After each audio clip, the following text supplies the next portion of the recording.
c'est Nat, bienvenue sur Angel Taena. Aujourd'hui, donc pour les énergies et conseils de la semaine du 16 au 22 mai, j'ai fait les tirages avec le Lumina Tarot et le Connected and Free, The Alchemist Oracle de Inner You, qui est une société australienne. Ces deux jeux sont autopubliés. D'ailleurs, j'en ai fait des vidéos.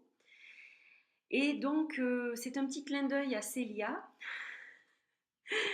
car en fait, c'est vrai que j'ai fait une belle review sur ce jeu, que j'aime beaucoup, je le trouve très très très très beau.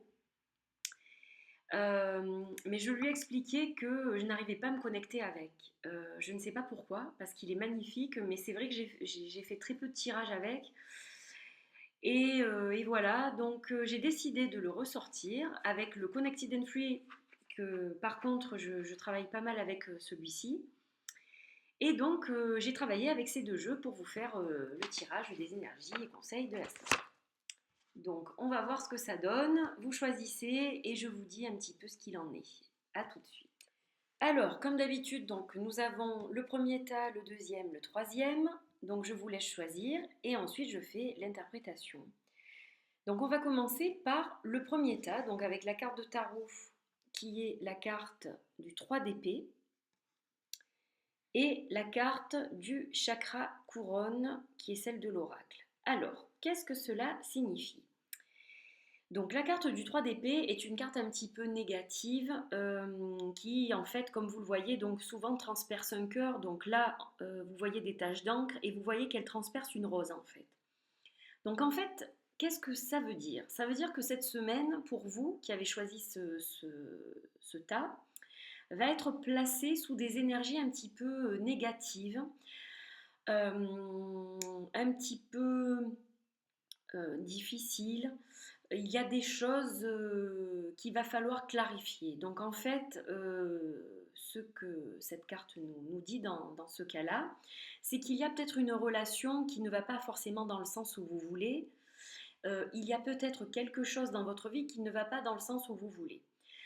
Donc, il va falloir faire la part des choses et essayer de réfléchir pour que justement cette chose qui vous fait mal, vous vous en détachiez progressivement et que vous voyez les choses sous un autre angle en fait. Donc en fait, les choses que nous voulons ne nous correspondent pas forcément.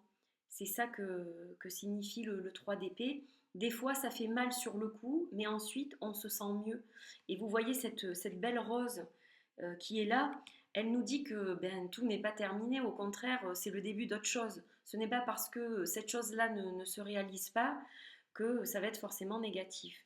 Et donc, le fait d'avoir la carte du chakra couronne comme carte conseillère cette semaine, eh bien, ça veut dire justement qu'il va falloir prendre soin de vous surtout. Il va falloir vous occuper de vous. Si vous faites des rituels avec les divinités par exemple, eh bien essayez de travailler avec des divinités comme Kuan Yin, qui est la déesse chinoise, donc qui est la déesse du féminin sacré. Essayez de faire des petites choses pour vous en fait. Pensez un petit peu plus à vous, recentrez-vous, parce que là, il y a des choses qui vous atteignent et qui vous font mal. On est dans des énergies qui vous bousculent, qui ne sont pas favorables forcément. Donc, concentrez-vous en fait sur vous, méditez, faites des choses pour justement vous requinquer dans un certain sens. Et donc, le chakra couronne, c'est le chakra par lequel l'énergie de vie nous traverse. Et donc, c'est un chakra aussi qui va nous aider à communiquer avec eh bien, nos anges, nos guides, les divinités, et qui va vous aider justement à retrouver une stabilité et une balance, une harmonie en fait que vous n'avez plus. Vous êtes déséquilibré par ce qui vous arrive, donc il faut rebalancer, rééquilibrer ce chakra couronne, et il y a des pierres qui peuvent vous aider comme par exemple le cristal de roche. Qui est une pierre blanche, qui est une pierre claire et qui est très appropriée pour le chakra couronne. Voilà, donc par exemple j'en ai un ici, c'est un hasard, mais Voilà, là vous en avez un beau.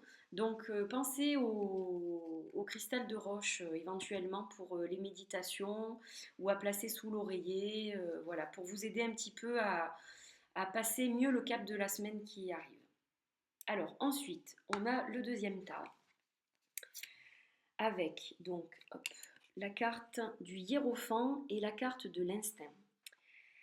Alors là, on est un petit peu sur autre chose. On est dans des énergies qui vont être... donc, vous savez que le hiérophant va représenter un petit peu l'autorité, mais pas au niveau de la loi. Il va représenter plutôt l'autorité à d'autres niveaux, en fait, au niveau plus spirituel. Donc en fait, là vous êtes sur une voie, sur un questionnement spirituel, sur une évolution spirituelle, vous avez des tas de thèmes qui vous intéressent, que vous voudriez aborder, et bien justement, il est temps de faire un petit peu le point de tout ça. Et c'est ce hiérophant qui vous dit que vous avez besoin de guidance. Donc n'hésitez pas à demander à vos guides de vous mettre sur la voie qui vous sera le plus favorable cette semaine et suivez votre instinct. Parce que cette carte donc représente euh, notre intuition. Vous voyez l'œil qui est ouvert au creux de la main.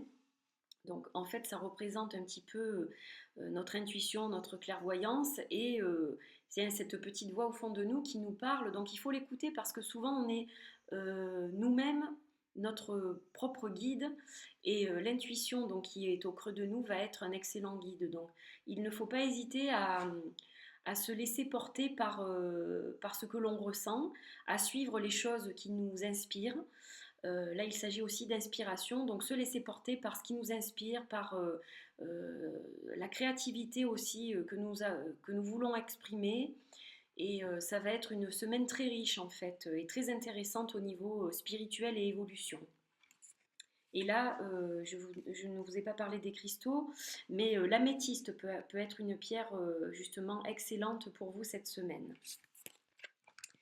Et pour les personnes qui ont choisi le tas numéro 3, donc nous avons au niveau du tarot la carte de l'étoile et la carte de storytelling, donc qui est la carte du conteur, un petit peu raconter les histoires. Alors, donc cela signifie que cette semaine est placée sous des énergies d'inspiration, de créativité, d'élévation un petit peu spirituelle, et on a envie d'écrire notre propre histoire en fait. Et donc c'est bien le conseil qui est dit cette semaine, c'est-à-dire que chacun a son parcours et donc eh bien, les choses en lesquelles on croit, les choses qui nous inspirent, les choses que nous avons envie de faire et de créer au quotidien, il ne faut pas hésiter à le faire et il faut chacun écrire sa propre histoire. C'est ce que dit cette carte-là. Donc en fait, n'hésitez pas à écrire votre histoire. Donc vous pouvez l'écrire réellement sur un journal, journaler au quotidien, ça peut vous aider pour justement y voir un petit peu plus clair sur votre cheminement actuel, dans quelques domaines que ce soit. Et ça peut aussi vous éclaircir un peu les idées sur certaines choses. Et n'hésitez pas à dire qui vous êtes, parce que vous êtes très bien qui vous êtes et il faut assumer la personne que vous êtes sans avoir peur ou honte de quoi que ce soit. Donc c'est une belle carte de cheminement, d'espoir et de joie, de partage et de belles idées, réflexions cette semaine pour vous. Et donc il y a aussi des pierres comme l'améthyste et la prénite qui peuvent vous aider cette semaine dans votre parcours spirituel. Donc en fait, on a beaucoup, cette semaine, ça parle beaucoup d'évolution, parce que là, on a quand même un parcours de création, de spiritualité sur les cartes cette semaine. Donc c'est assez intéressant. Ça va être une semaine assez intéressante pour tout le monde. Et même pour les personnes qui ont tiré le premier lot, eh bien c'est vrai qu'il ne faut pas voir les choses en noir. C'est-à-dire que forcément, on va voir quelque chose de négatif sur le coup. Et avec le recul, vous verrez qu'à la fin de la semaine, vous vous rendrez compte que finalement, c'était pas si mal que ça. Et que ça va vous aider à grandir, ça va vous aider à évoluer et à progresser. Et c'est ça en fait qui vous rend plus fort au quotidien. Donc c'est des choses sont des choses importantes. Voilà. Donc bon travail à tout le monde, bonne réflexion pour cette semaine. Voilà, j'espère que vous avez aimé ces énergies et conseils. J'ai été contente de travailler avec ces jeux que c'est vrai que le tarot Lumina, je ne travaille pas souvent avec, mais finalement, Ça s'est plutôt bien passé, donc écoutez, de temps en temps, je pense que je vais l'utiliser pour le tirage des conseils et énergie de la semaine. Voilà. Je vous souhaite une excellente semaine à tous. Profitez bien du long week-end pour ceux qui ont la chance d'avoir plusieurs jours d'affilée. Et je vous dis à la semaine prochaine pour un autre tirage. Plein de bisous, bye bye.